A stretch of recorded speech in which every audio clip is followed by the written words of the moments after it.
बिस्मिल्लाहिर्रहमानिर्रहीम। पारा नंबर 4 का खुलासा।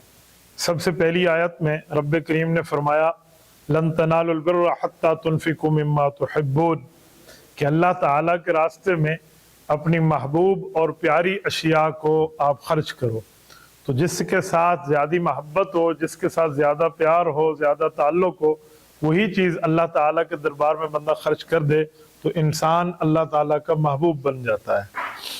दूसरे नंबर पे इन्ना अव्वल बैति वुज़िअ लिन्नास लल्लज़ी बिबक्का में इस आयत में अल्लाह ताला ने बैतुल्लाह की खुसूसियत और फजीलत को बयान फरमाया कि खाना काबा वो है जो इबादत का घर है, अल्लाह का घर है, मक्का मुकरमा की सरजमीन पे है और इस धरती की सबसे पहली इमारत है।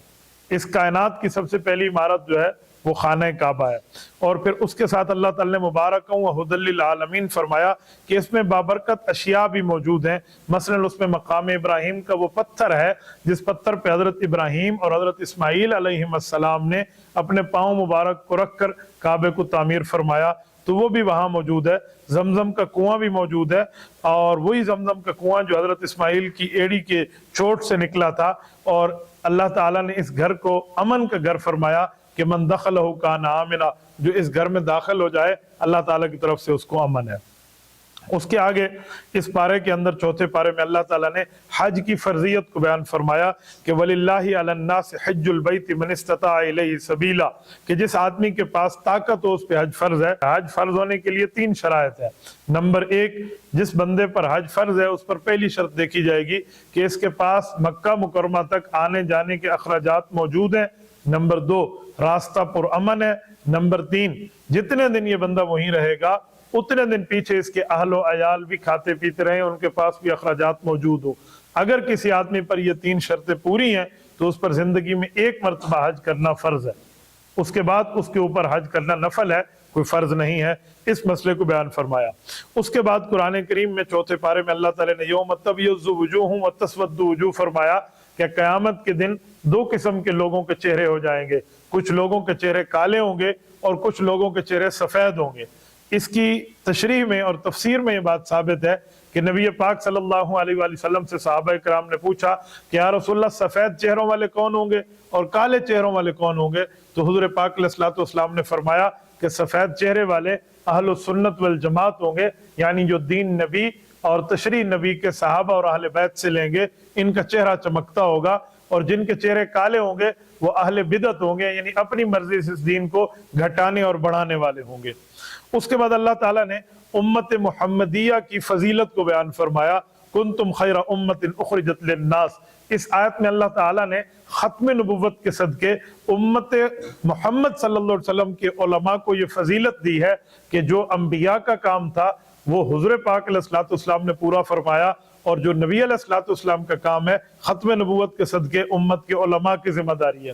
फिर उलमा से पूछ के जो तबका, जो जमात, जो गिरोह, जो अफराद उलमा की ज़ेर निगरानी दीन की तबलीग के लिए, तरवीज के लिए, इशाअत के लिए काम करेंगे, वो सारे इस फजीलत में शामिल हैं और अल्लाह ताला ने उनकी फजीलत को बयान फरमाया है।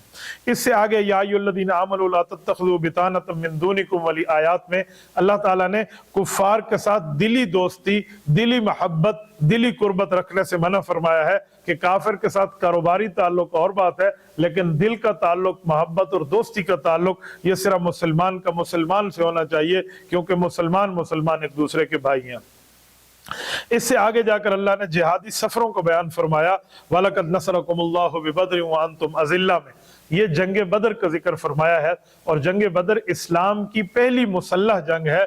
नबी पाक सल्लल्लाहु अलैहि वसल्लम के 313 सहाबा और 1000 काफिर सूरमा से लड़े हैं और अल्लाह ने इनको फतह अता फरमाई है, उसका जिक्र फरमाया। इसके बाद फिर अल्लाह ताला ने यहाँ पर मजीद तफसील जिहादी सफरों की फरमाई है, जिसमें जंग ओहद भी है, गज़वा हमराउल असद भी है, मुख्तलिफ गज़वात को और हुज़ूर पाक अलैहिस्सलाम के जिहादी सफरों को बयान फरमाया। जिहादी सफर को बयान करने का एक ही वजह और खुलासा है کہ اسلام کو طاقت جہاد سے ملتی ہے اور اسلام کا غلبہ جہاد فی سبیل اللہ کے ذریعے ہوتا ہے۔ اس کے آگے اللہ تعالیٰ نے ذکر اللہ کی فضیلت بیان فرمائی ہے، الذین یذکرون اللہ قیاما وقعودا وعلی جنوبہم، کہ اللہ تعالیٰ کا جو ذکر ہے اس کی شان یہ ہے کہ اس کو کوئی اٹھتے ہوئے، بیٹھتے ہوئے، لیٹتے ہوئے بھی اپنے اللہ کو یاد کرے اور اللہ کا ذکر کرے تو اللہ تعالیٰ اس سے راضی ہوتے ہیں۔ یہ ذکر کی فضیلت بیان فرمائی۔ پھر مسلمانوں کو اللہ تعالیٰ نے ایک ایمان والوں کا تذکرہ فرمایا ہے، یہ اس سورۃ آل عمران کی آخری آیت یا ایھا الذین آمنوا اصبروا وصابروا ورابطوا میں اللہ تعالیٰ نے اس آیت میں مسلمانوں کو، ایمان والوں کو حکم دیا کہ صبر کرو، مصائب پہ اپنے دل کو چھوٹا نہ کرنا، شجاعت اور بہادری کا مظاہرہ کرنا، یعنی ڈٹ جاؤ، اور سرحدوں پر ہر صورت میں پہرہ داری کرو، کیونکہ پہرہ داری یہ بہت بڑی چیز ہے مسلمانوں کی۔ تو اللہ تعالیٰ نے اس آیت کے بعد اس صورت کو ختم فرمایا۔ پھر چوتھے پارے میں جو دوسری صورت شروع ہوتی ہے وہ سورۃ النساء ہے۔ نساء یہ جمع ہے امرأتن کی، امرأتن ایک عورت کو کہتے ہیں، نساء بہت سی خواتین کو کہتے ہیں۔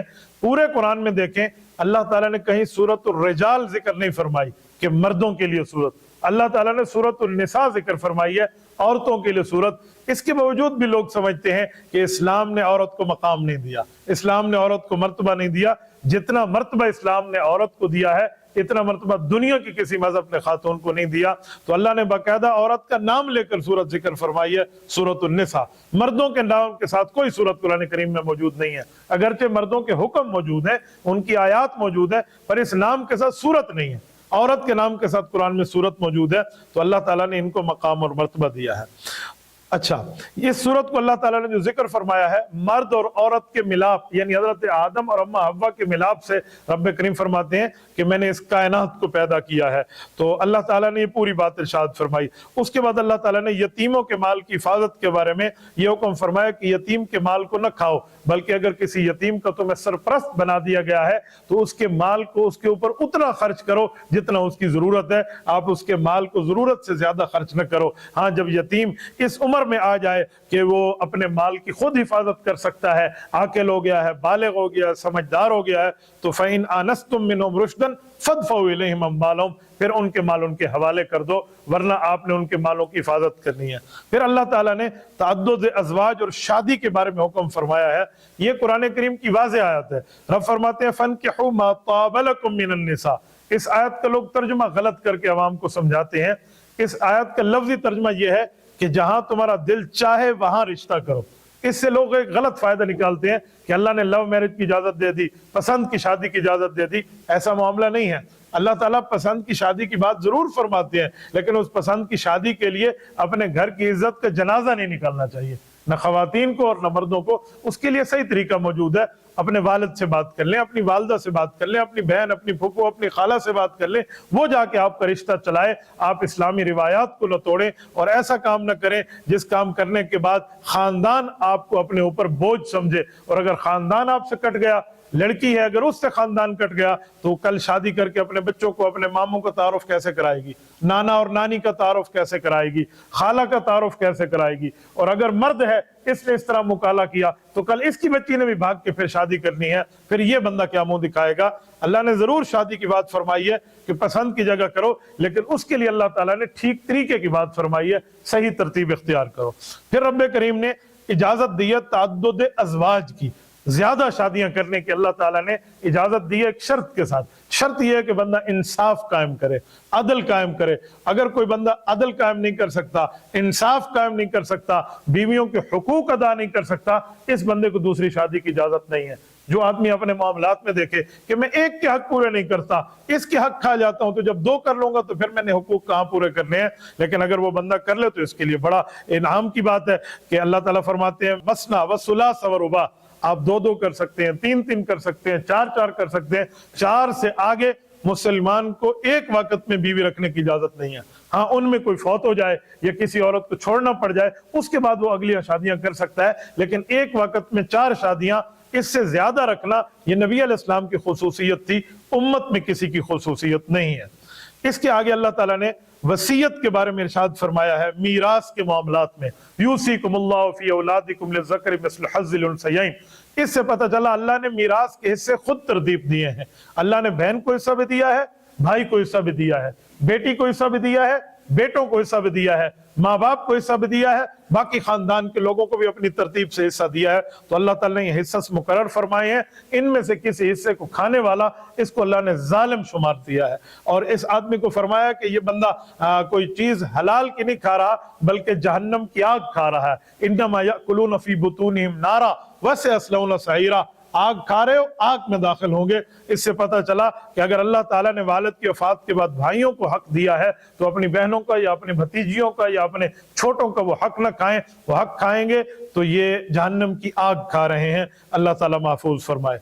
इसके बाद जो चौथे पारे का एंड रब्बुल इज्जत ने फरमाया है वो उसके ऊपर अल्लाह ने तौबा का जिक्र फरमाया है कि तौबा उस वक्त कबूल होती है जब तक आपकी रूह यहां ना पहुंच जाए, यानी आपकी नज़ा की हालत शुरू ना हो जाए, उस वक्त तक अल्लाह हर किसी की तौबा कबूल फरमाते हैं। हाँ, जब मौत करीब आ जाए और बंदा मौत के फरिश्तों को देखना शुरू कर दे तो ईमान बिल गैब खत्म हो जाता है। फिर ईमान बिल मुशाहिदा है, देखने के साथ ताल्लुक रखता है। अजर और इनाम देखने के ऊपर मानने का नहीं है, बिल गैब मानने का है। तो इसलिए मौत के वक्त फिर तौबा कबूल नहीं है, मौत से पहले पहले अल्लाह ताला ने तौबा कबूल की बात फरमाई है।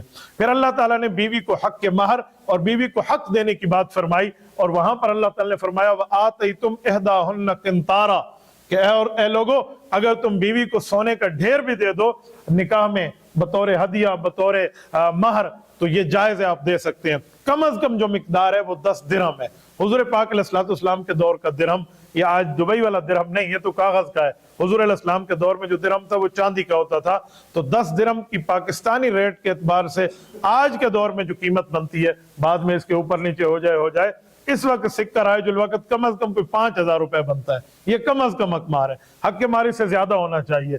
वो समझाने के लिए उलमा मिसाल देते हैं कि हक माहर लड़की को इतना दो कि वो अपनी सहेलियों को बताते हुए शर्म न करे कि जी मुझे 5000 मिला है, इस तरह की बात ना हो। इतना दे कि वो अपनी सहेलियों में खुशी से बता सके, और मर्द इतना दे कि वो अपनी जेब को भी देखे, उस तरतीब पर दे। तो अल्लाह ने हक माहर की बात की। यहाँ एक मजे की बात अर्ज करो, हजरत उमर रजी अल्लाह का दौर था।